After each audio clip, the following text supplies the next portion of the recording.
This podcast is brought to you by Carvana. Car shopping shouldn't feel like preparing for a marathon of paperwork. That's why Carvana makes buying and financing your car easy. From start to finish, search thousands of vehicles with great prices. All online, all on your time. And when you're ready, your new car shows up right at your door. It doesn't get better than that. Buy your car the easy way. On Carvana. Delivery fees may apply. Thanks for listening to The Rest is History. For bonus episodes, early access, ad-free listening, and access to our chat community, please sign up at restishistorypod.com. Or, if you're listening on the Apple Podcasts app, you can subscribe within the app in just a few clicks. Today's episode of The Rest is History on treason in medieval and Tudor England is sponsored by the National Archives. Enjoy the show.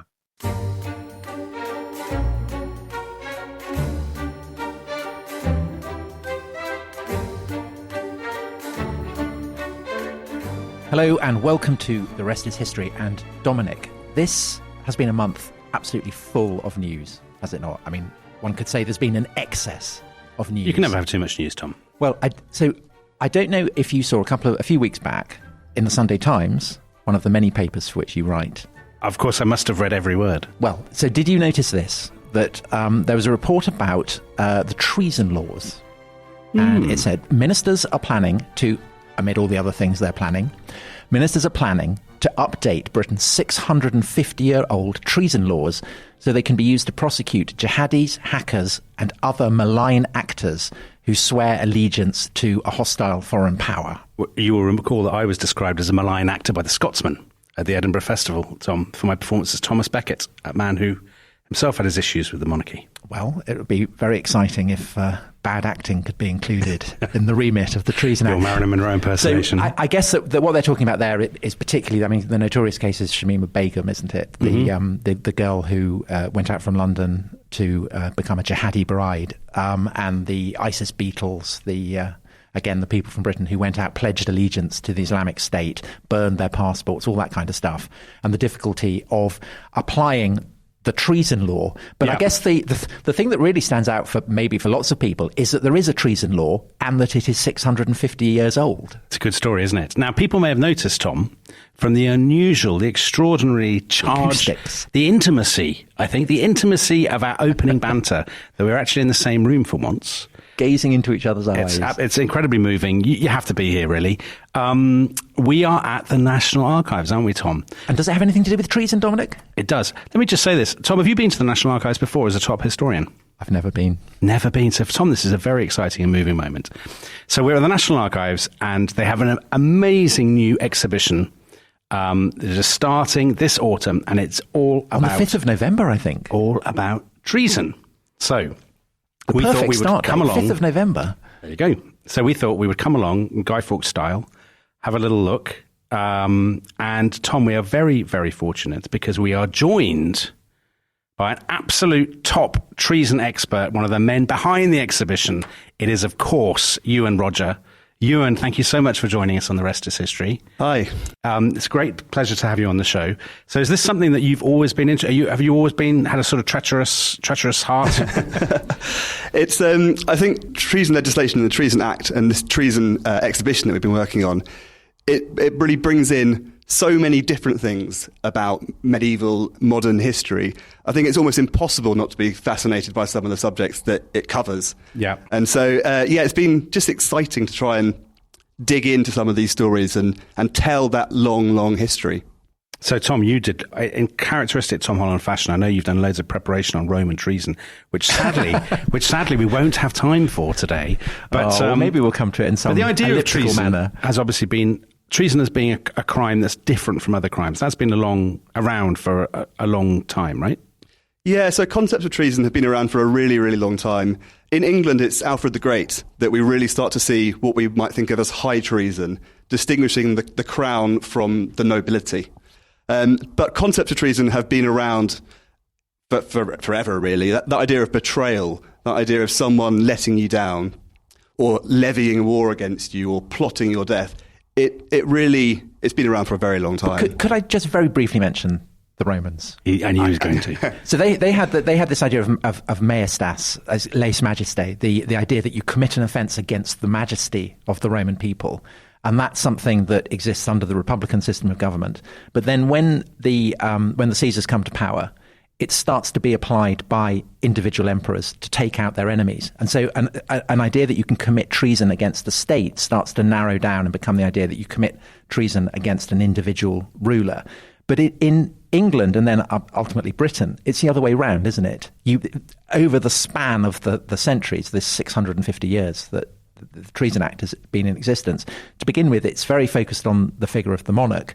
And now we would understand treason as being something that is targeted against the whole country, against all the people within the country. Do you think that would be a kind of fair way of putting it? Yeah, so one of the things I think we've drawn out by doing such a long history in one exhibition is how these ideas change and develop over time. Because, as you say, ideas from the Roman system, like lèse majesté, don't really get picked up as much in England as they do in, say, France, where it becomes a much more central part of the system. But in England, particularly in the period up to the 14th century, it's really undefined. And then we start to see this development first against the crown and then moving into treason against the state. So could we look at how the act that comes in 1351, the backstory to that, and basically it's all about kings called Edward, isn't it? So Edward I, very popular with the Welsh, very popular with the Scots, but it's in Wales that the kind of the form of punishment that I guess most people would associate with treason, hanging, drawing and quartering, is kind of made emblematic. And Edward I is fighting against the Welsh, and there is a Welsh prince who basically, as Edward sees it, betrays him. And could you just tell us about him and the terrible fate that is visited on him? So Edward I is very much uses treason in a very personal way, I would say. He's offended by the Welsh princes fighting back against him. He's offended by the Scots on the northern border. And with Dafydd ap Gruffudd, he very much makes this a symbolic act.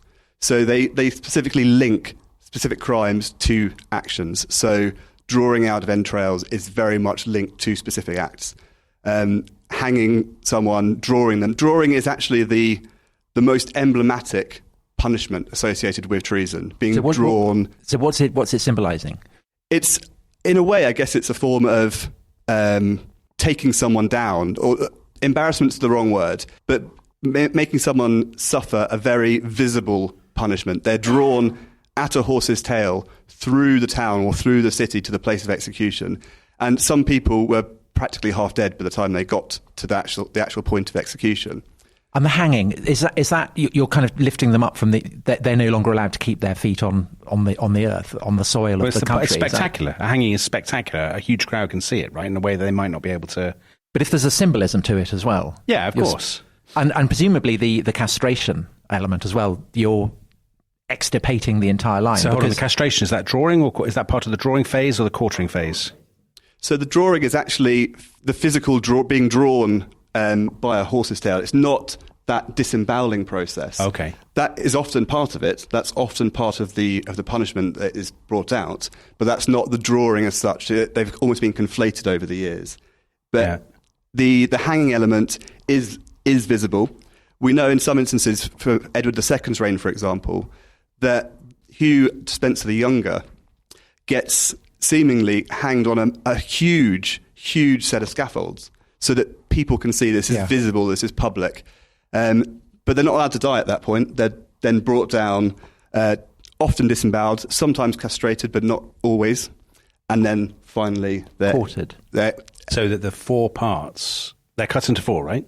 Yeah, so that they'd have their heads chopped off first, and then the four parts. But again, is there a kind of symbolism that you as a traitor have aspired to remove the head of the kingdom? So your head is removed, and you have aspired to divide the kingdom. So you yourself are divided. Is that kind of the idea that lies behind it? So it's difficult to tell with all of this because none of the legislation as such actually defines this in the medieval period.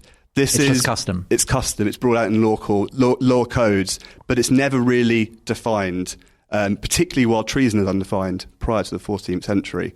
But in terms of the quartering, that is, again, very much this visible spectacle because these quarters are sent to right. various York, places. Norwich, Bristol, wherever. And they're often linked to places where an individual had committed deeds or places that might be fermenting. And we actually have one example of payments being made to make sure that these quarters were preserved and got to their intended locations without rotting in the process.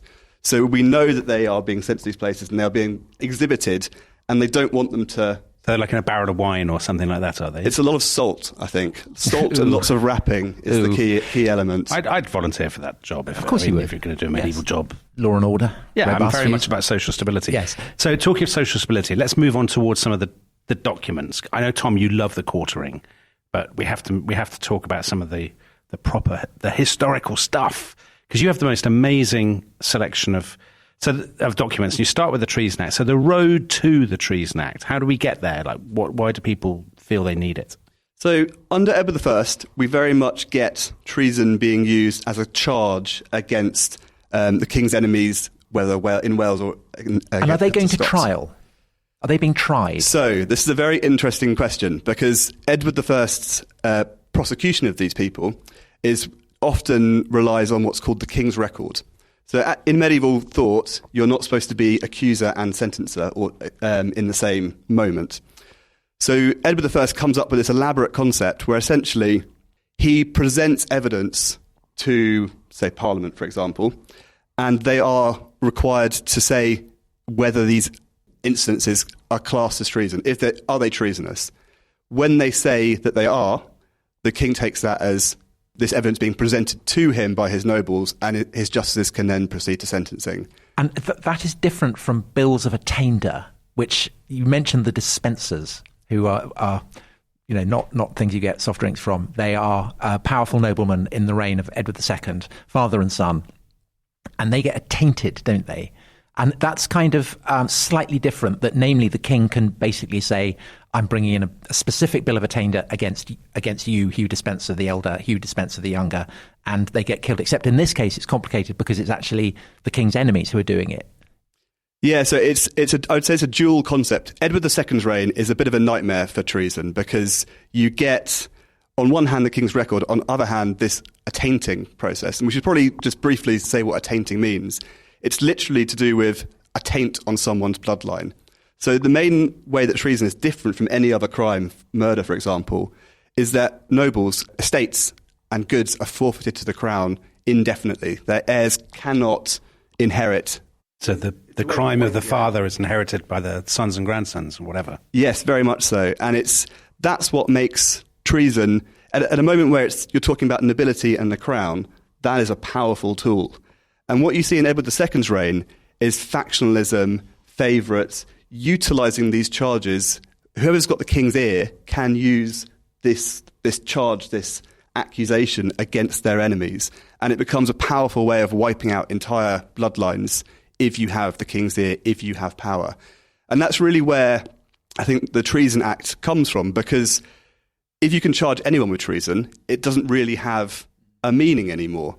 And so that's where, under Edward III's rule, we see an attempt to try and redraw that boundary in the sand to say this is acceptable, but this is not acceptable. Okay, so that's how we get to the bill of 1351. So you've got in front of you the text, have you, of the original?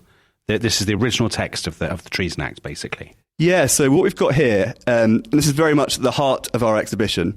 I should say very briefly, we are actually using the date 1352 for the act of this, and that's because under medieval concepts of time, they didn't use December as the end of the year. Yeah, of course. So for the medieval people, this would have taken place in 1351. Yeah. But in modern historical thought, we use 1352. And it's very complicated because lawyers use 1351 and historians use 1352. And at the National Archives, obviously, we have the historical documents and we tend to use the modern historical dating. But we also have a function as what's called legislation.gov, so publishing legislation. And because that's legal thought, that uses 1351. So there's a bit of complication let's just say there. the early 1350s. So what does it specify? What can you be done for as a traitor? So what we have here is we have the Treason Act, and we have actually got two copies. We've got the Parliament Roll copy, which is the kind of precursor, And what this has is the nobles actually asking the king to define what treason is. So it's not just coming from the king, it's coming from a request from his nobles. And obviously for people who can't see it, I mean, it literally is a roll. I mean, it's a roll of parchment. This is parchment, Yes, presumably, written on with, do you know what the ink It would be gall ink, iron gall ink, probably. Okay. And it's written in French, in Anglo-Norman French. Yeah. And so we have the Parliament roll, and then in our exhibition, which is just amazing, we've got the actual first statute roll. So when we talk about legislation today going on the statute book, we have the medieval version, literally, and it's got so much important legislation on it that it very rarely comes out. So it's just amazing to have it in the exhibition. It's very much the heart of everything, this entire story that we're going through. So as I understand it, there are six terms, is that right? So attempting to kill or even imagining the death of the king, queen, or eldest male heir to the throne. Yes. So that's, I mean, even imagining it, that's... Well, Henry VIII uses that, doesn't he? Yeah. Yeah, so the term is compassing and imagining, which is a very broad term, and it gets radically reinterpreted as time goes on, and each time you set a new precedent. And that is still on the statute book? Yes. Okay, and the second one also, violating the king's companion, his eldest unmarried daughter, or the eldest male heir's wife. That's still on the statute book? It is. So what does that mean, violating? Does that mean raping or what? It's an attempt essentially to preserve the royal bloodline. It's to avoid any external influence on that line. So yeah, it's very much about preserving the inheritance. Now I should say that clause is still in modern legislation, but it was actually updated in 2015 to make it gender neutral. Because obviously the Succession to the Crown Act was brought in. But what does violating mean? I mean, does it mean... Leave it to your imagination, Tom. So I guess it depends on how you would interpret medieval language. And people have been doing that throughout the centuries since 1352. Many fees for the barristers there. Yeah. Beyond the monarch, it talks about what's called levying war. Now, this is a really interesting concept because levying war, this is a time when we're talking about the crown and nobles. So we're talking about unfurling banners in battlefield in open war. Actually, when we get to the later 14th century, the Crown and the Justice get into a mess about all of this because the Peasants' Revolt of 1381, they think this is treasonous, but actually it's not levying war as in the way that it was defined in statute. And so they try and prosecute the peasants under this term, but they can't really... They can't make it stick, basically. Yeah, in some cases they try and make it stick, but it's a reinterpretation of this. And is that still on the language. statute book? Yes, that is. Okay, so levying war against the crown in his realm, that's bad. Adhering to the king's enemies in his own realm or elsewhere. I mean, that's what I guess the ISIS people have been doing. So it's an interesting one about how this is being written, because at this time as well, a lot of the king's nobles and the king himself claim lands in France. So there's a very technical terminology being used here, in order that if the king went to war as a noble with another noble in France, that wouldn't be treasonous because it's not but presumably, in the realm. The interpretation of that has evolved over time. So if you're broadcasting for the Nazis or running off to sign up to the caliphate, presumably those terms would still apply, would they? It's very... I mean, this is written... That's still on the statute book, is it? Yes, this isn't on the statute book today, but it is... All of this is an interpretation of the Anglo-Norman French. So we've always got to be careful about how we examine these things. And there's a whole load of more clauses that have now been removed. So those are the kind of key clauses, but there's also concerns about counterfeiting. But they go very specific on the counterfeiting. It's specific money from Luxembourg that's being brought into the kingdom. Oh, you want to watch out for that Luxembourg money. Oh, what a shame that's been removed. As someone who was born in Luxembourg, I can't say anything on that. Carefully. They surely use the euro in Luxembourg now, do they? They do, yes. So would that count as is that treasonous? No, so this has all been taken out of the legislation. I spent far too long writing for Britain's most popular newspaper, Tom, clearly. So this comes in under the reign of Edward III. Edward III is, triumphant king, but then is succeeded by Richard II, who is a more histrionically autocratic figure, isn't he? Yeah, you see, under Edward III, you see a very strong relationship between the crown and the nobles. Under Richard II, that is very much not the case, because the king is a child when he takes the throne.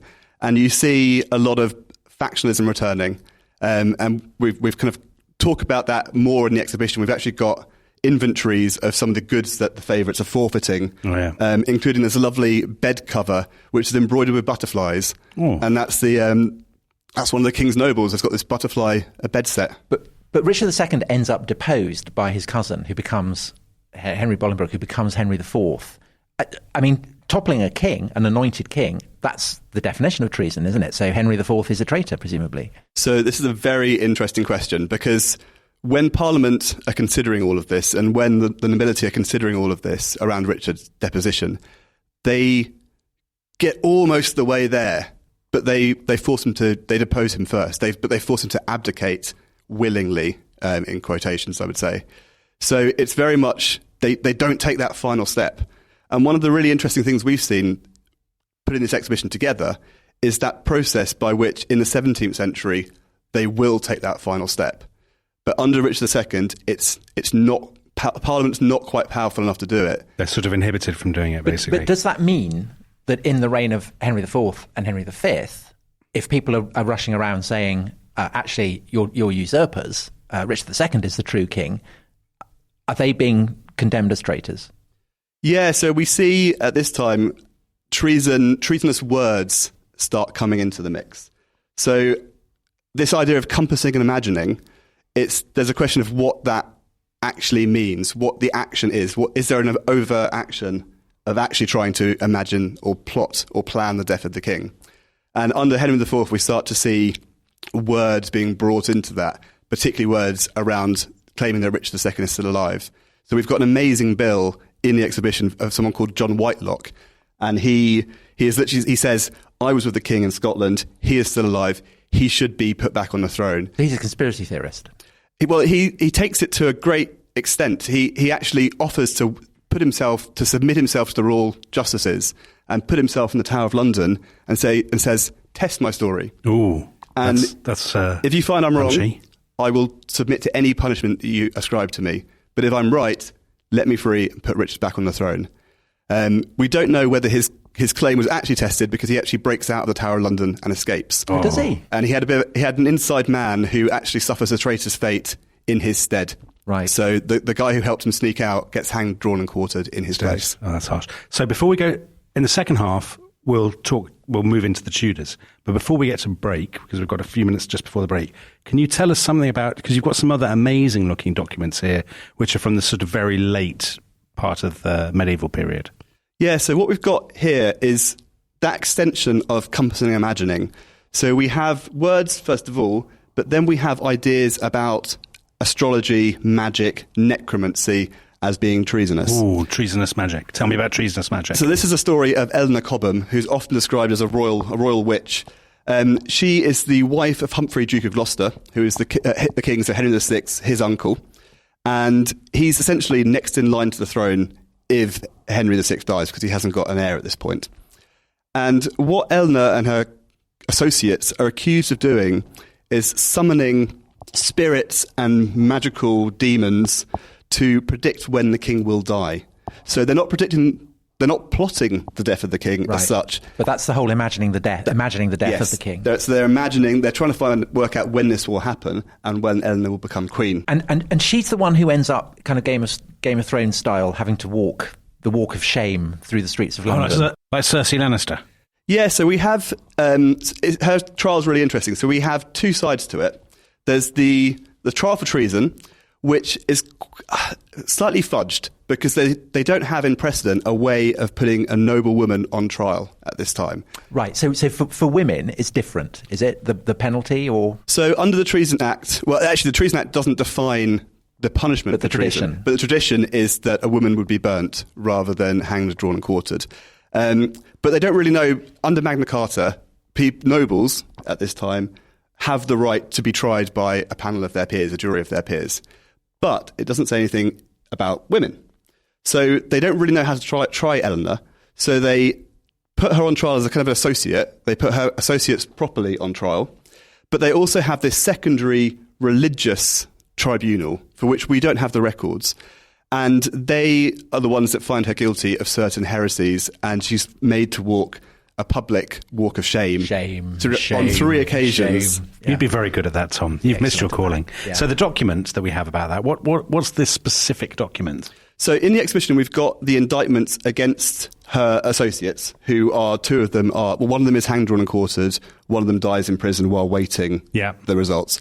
But we've also got a story of the kind of what happens after the trial, because Eleanor's a very polarizing figure. People love her or people really do not like her.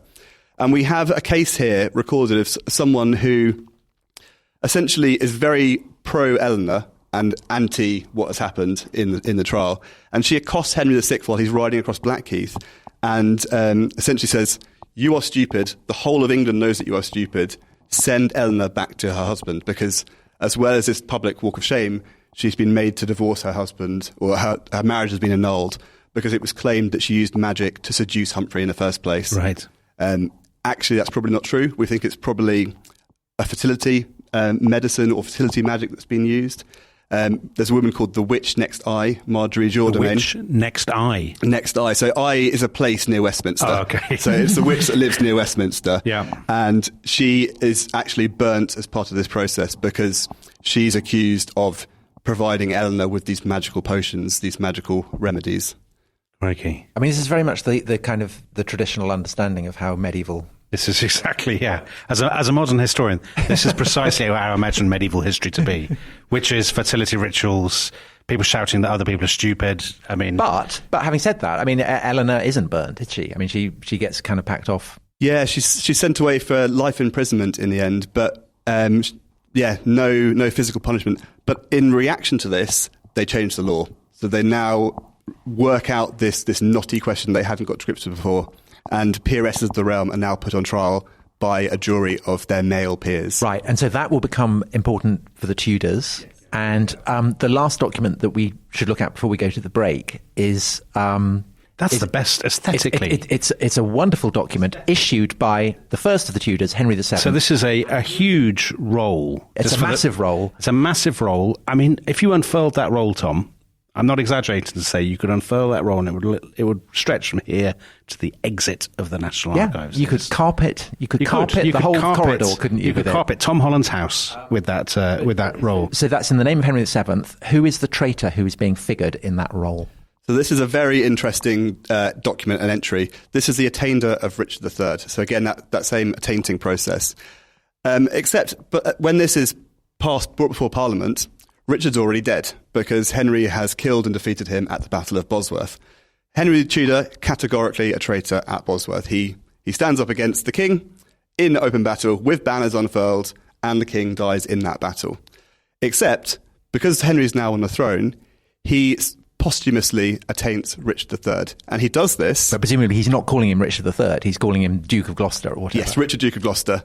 And what he does is he backdates the start of his reign to the day before the Battle of Bosworth. And by doing so, he says, Richard was the traitor, I was a king, you traitorously stood against me in battle. Right, and so I'm obviously an absolute whiz at reading medieval handwriting, and I can't help noticing, so this one is in English, right? Yes, so by the later half of the 15th century, these records start to appear in English rather than the Anglo-Norman or the Latin in previous years. And so it was introduced in Parliament.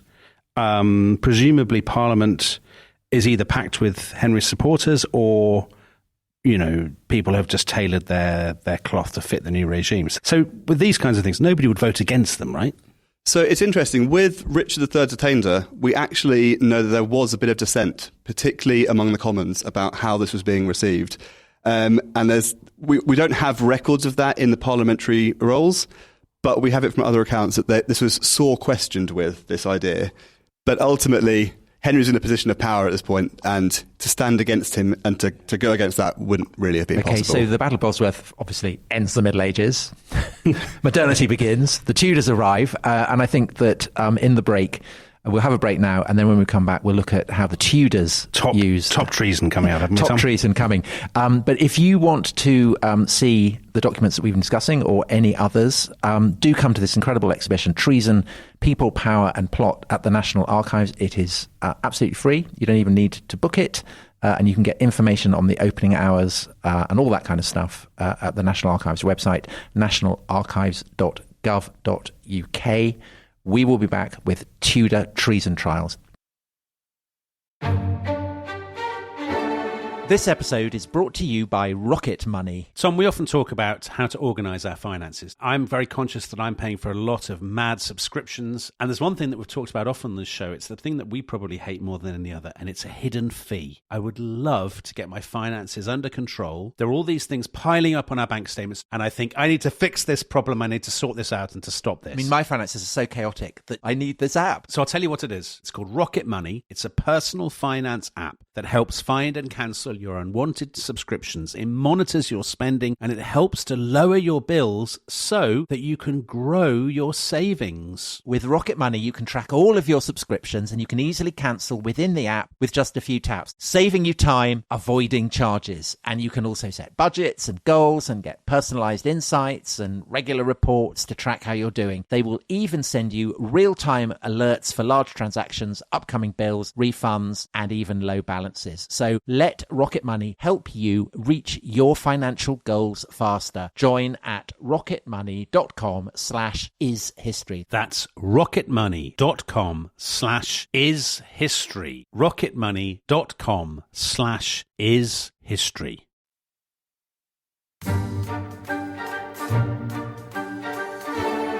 Hello, welcome back to The Rest is History. We are still here in the great cavernous expanse of the National Archives, surrounded by parchments and rolls and all kinds of weird and wonderful things from their treason exhibition. And Tom, we have reached the top century for treason, which is all treason fans love the Tudors, don't they? Yeah, well, we will get on to discussing who our favourite and least favourite Tudor traitors are.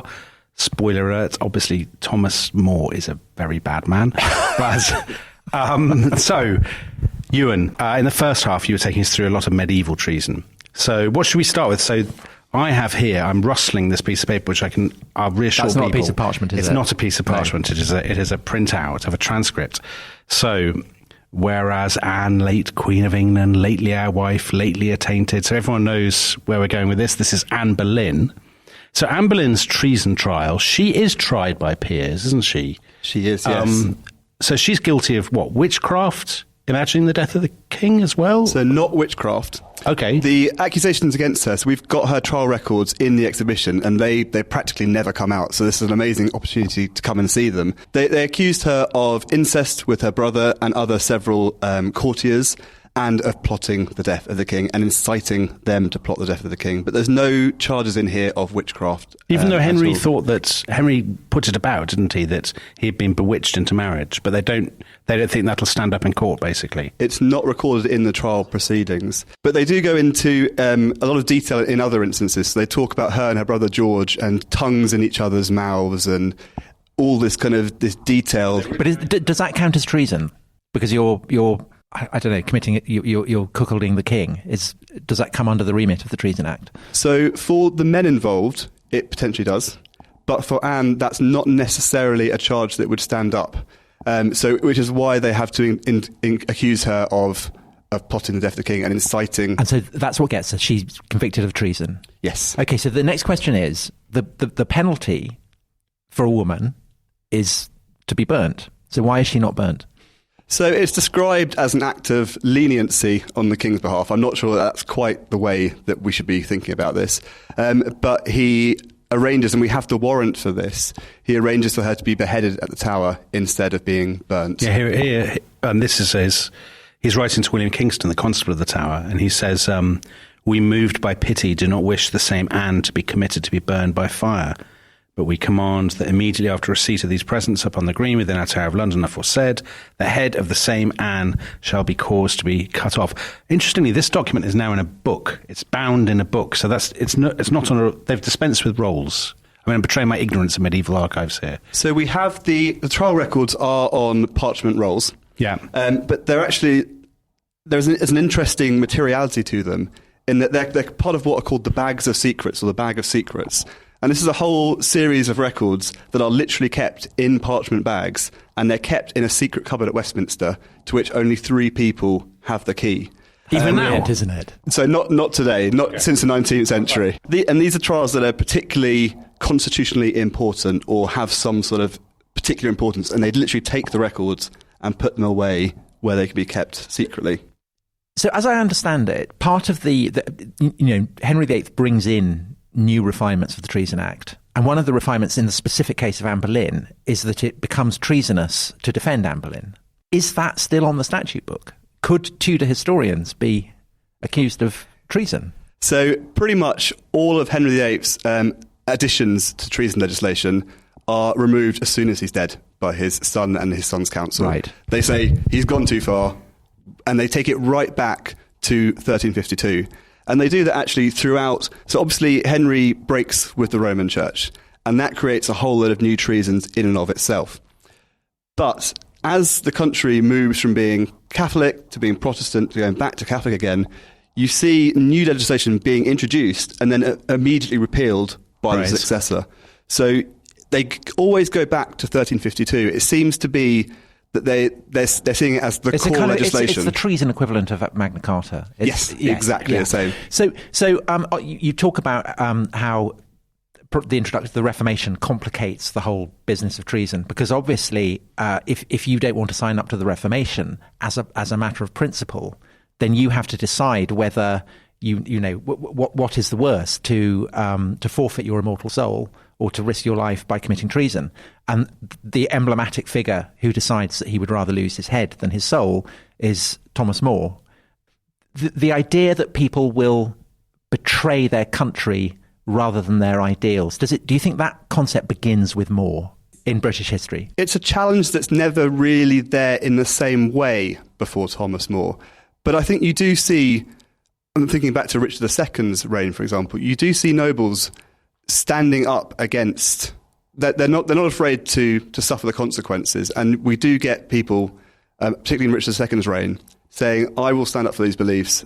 And so those are kind of lollards and people like that, is it? So you get it on a lollard basis, but you also get it amongst the nobility. So with the Lord's Appellant and then the counter-appellants. So they would argue the national interest is not being served by this particular king, basically. But that's slightly different, isn't it? I mean, that's a kind of opinion the government's no good. But saying, my principles are more important than my loyalty to a king. I mean, that's a kind of slight refinement of it, because that's where we'll go with, say, the French Revolution, the communists and all that kind of stuff, and indeed ISIS, that these are people who passionately believe that their loyalty to ideals should trump their loyalty to the monarch or to the state.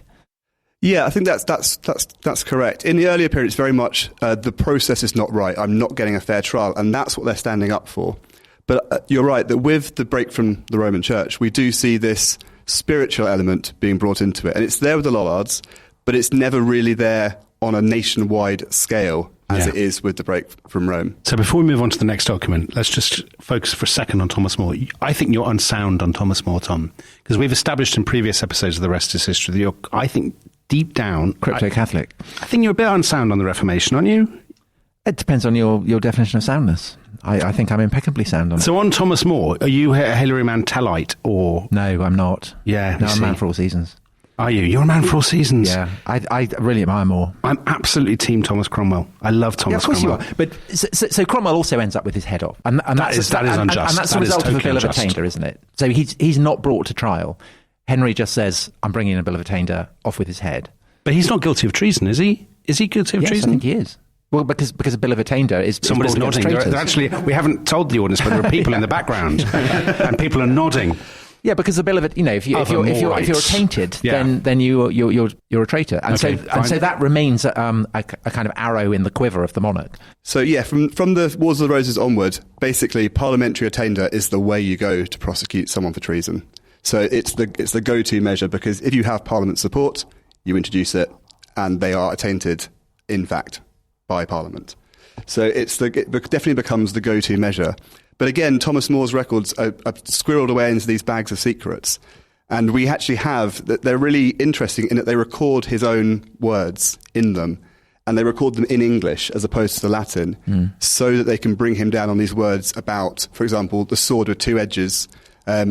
you can either forfeit your soul or forfeit your life. Yeah. And they record these words in the official records. We should say at this point also that if you are accused of treason, you don't get a defence lawyer, do you? Not until the 1690s. Not at this period, no. You do see at the start of Henry's reign moves to start making a fairer process in that further proof is required. But at this point, you still don't get that defence that you would get in later years. So we've got 2 more documents to go. Let's look at this. I mean, this is a huge, again, so this is not really, it's not bound in a book, is it? It's, I don't know what you'd call this. Is there a technical term for this kind of arrangement? So this is a modern binding of very miscellaneous documents brought together. And this is all about porridge, isn't it? This document. This is just a random file. Fans of porridge. Yeah. This is the moment you've been waiting for. Porridge and treason. Porridge and treason. We do very niche subjects on the rest is history. So talk us through porridge and treason. So this is the act brought in for poisoning in Henry VIII's reign. And this is all about a man called Richard Roos. Richard Roos is a cook, and he works in the household of the Bishop of Rochester, John Fisher. And one day, the porridge gets poisoned in the morning. Now, the bishop doesn't actually eat his porridge that morning, and so he's absolutely fine. He's deemed to be... They record that he's sick, and so he doesn't have porridge that day. But other members in the household do eat this porridge. And there's also a lot of this porridge is given out to local poor people as alms. And it's recorded that Roos had put something in the porridge while it was brewing, and he's poisoning people. Now, we don't know how all of this... We don't know what actually happened, because the Bishop of Rochester is a big supporter of Catherine of Aragon. So very much anti-Anne Boleyn, and the king and Anne Boleyn's family are not particularly happy with him doing so and supporting Catherine. So there are some suggestions that this may have been a way to try and bump off John Fisher, but we don't know for sure. Richard Roos is actually recorded in one chronicle account as having put the poison in as a joke. As a joke? He thinks people will get a bit sick, but not that they'll die. Porridge banter. But what we see is he's brought in and he's originally charged with murder, because that is what he's essentially done. But Henry VIII is very paranoid against poisoning generally. It's a thing they do at Rome. It's a thing they do at the papal court. It's not a thing that happens in England. And he's frankly terrified by it, seemingly. And what we see is, so on the table here, we've got the draft act for poisoning. In the exhibition, we've actually got the final enrolled version in the Parliament rolls. And what we see is a change in the language that makes poisoning move from being murder to being high treason. And that is happening after the fact. So Richard Roos, it changes while he's being... Poisoning who? Poisoning anybody. And is this? I mean, you kind of implied that this is a sinister foreign thing that they get up to in Italy or whatever. Romish behaviour. Romish behaviour. Is that the kind of the subtext for it? That decent Protestants don't go around poisoning porridge, or... So at this point, we're not into the Protestant era yet. We're still in the... He's not broken from Rome at this point. This is 1531. But there is that idea that it's a foreign thing to do. But also... It draws on concepts of what's called petty treason. Now, that's a different form of treason that is also in the 1352 Act. And that makes it treason to try to, in the same terms as the king, to try and compass and imagine the death of your master or to kill your master. That's treasonous behaviour. So Roos's case, I think, draws a bit on that as well. Right. And then, so that's off the statute book now, right? I mean, to poison somebody, you're not guilty of treason. So that is repealed at the end of Henry VIII's reign. That's not treachery. I am your master. Well, I feel hanging, drawing, and quartering would be too good for you. Too good, right? I see. Let's move on to the final document. I'm not even going to dignify that ludicrous remark with the reply. Well, it is worth considering briefly in that actually Richard Roos's punishment is not to be hanged, drawn, he gets and boiled, quartered. doesn't he? He gets boiled. You'd boil me. He is publicly boiled to death in Smithfield. Smithfield. Yeah. So, and that's a horrible death. Being boiled. Unlike being drawn and quartered. Right, okay, but just to go back, Thomas More, Thomas Cromwell, Anne Boleyn, Catherine Howard, all have their heads chopped off. So that idea that you are upper class, generally you're not going to have horrible things. The kind of the public, the humiliating, agonising deaths, these are for the people from the lower orders. Robert Aske was hanged in a cage, wasn't he, in York or something? You know, the guy from the rebellion, Pilgrimage of Grace. They do like to come up with particularly horrific deaths of people who have stood up So John Oldcastle's rebellion in the 15th century, he is essentially hanged and burnt at the same time. It's combining heresy and treason. In Richard Roos's case, it's meant to visualise the act of poisoning porridge. So he's taken in and out of the boiling water. Oh, he's taken in and out on several occasions. Yeah. But that idea, so that idea back in the early 15th century that you can be simultaneously a traitor and a heretic. I mean, under Elizabeth and then under James I, that's something that the kings and queens are less keen to engage in, isn't it? Because under Elizabeth, the Jesuits who are coming over are condemned very much as traitors, not as heretics. And when we come to the last document, which is probably the most famous display of treason in British history, the Gunpowder Plot, this exhibition, your wonderful exhibition, opens on the 5th of November. Again, they are condemned as traitors, not as heretics.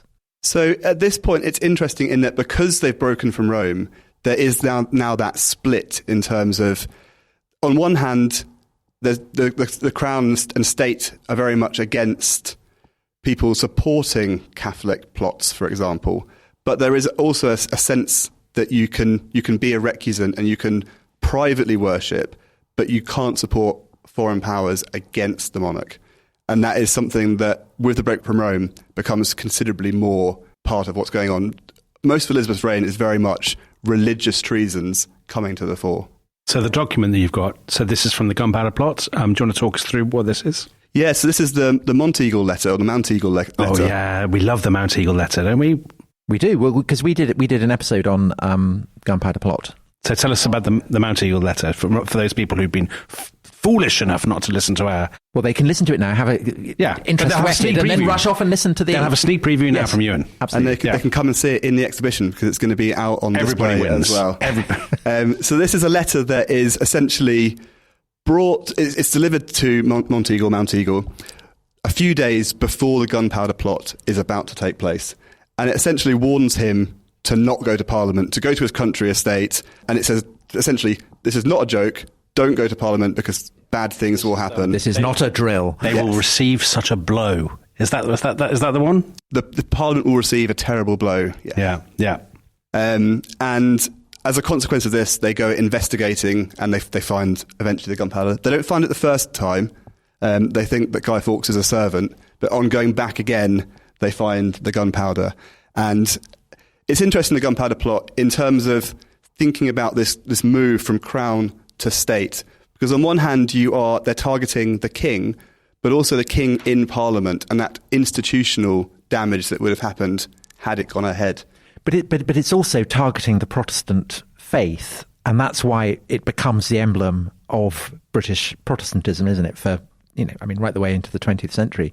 I guess that's faded now, but that's why it is the absolute gunpowder, treason, and plot. Yeah, definitely. And one of the interesting things that people might not know about the Gunpowder Plot is that actually there's legislation put in place afterwards to make the 5th of November a public celebration, a public Thanksgiving, and that is actually brought into legislation directly. And we have the details of that, and it makes it a national day of Thanksgiving. So I think we've reached the end, haven't we, Tom? Well, it's the perfect end because your exhibition, as we said, is opening on the 5th of November. Treason, people, power, and plot. So before we just completely sign off, Ewan, you can save one traitor from this table and you can definitively condemn one. Who are they? That is a very good question. I think I would have to save Richard Roos. Because the porridge man. Because I think if it is a joke, it's a horrible joke gone wrong. But ultimately, he's a man caught up in the middle of much, much broader political concerns. And who would you condemn? And somebody has to go. Somebody has to go. I think if you're squeamish, you go for Richard III, wouldn't you? Because he's already dead. Richard III has a lot of supporters, and I'm not going to condemn him. You'll get just endless grief on Twitter if you condemn Richard III. I am going to say... Philippa Langley and Steve Coogan will make a film about you. I am going to say Guy Fawkes, controversially, because I think he's targeting... It's such a wide attack on the institutions, and it does make that change from Crown to State. Good answer. You could have gone off table and chosen Thomas More. You didn't. That's fine. No, Dominic, I think the 5th of November, Guy Fawkes is the perfect choice because 5th of November, emblematic of gunpowder treason and plot, and that is the date on which this fantastic exhibition at the National Archives is opening. Let me just reiterate. What? There are amazing documents. Yes. This is people's once-in-a-lifetime opportunity chance. Yes. to see them together. Well, the Anne Boleyn document, I mean, fantastic. And do they have to book? Do they have to pay money? They don't have to book. No. Neither of those things. No, absolutely not. And if you simply can't have enough of treason, there is also a fantastic book that goes with it, History of Treason, The Bloody History of Britain Through the Stories of Its Most Notorious Traitors. And Dominic, we have more notorious traitors to come, don't we? We love a traitor. This is only the first part of a 2-part special. If you like us talking about parchments and traitors, you're absolutely in luck because we'll be back next time with more of this kind of stuff. But not just parchment, because we will be moving into the 19th, the 20th, the 21st all kinds of modern century. traitors. So, Ewan, thank you so much. Thank you. Congratulations on this amazing exhibition. To our listeners, we'll see you next time. In the meantime, hopefully you'll have been to the National Archives to see the exhibition for yourselves and you'll have bought the book, so you'll be better informed than we are. But either way, we will see you next time. Goodbye. Bye-bye.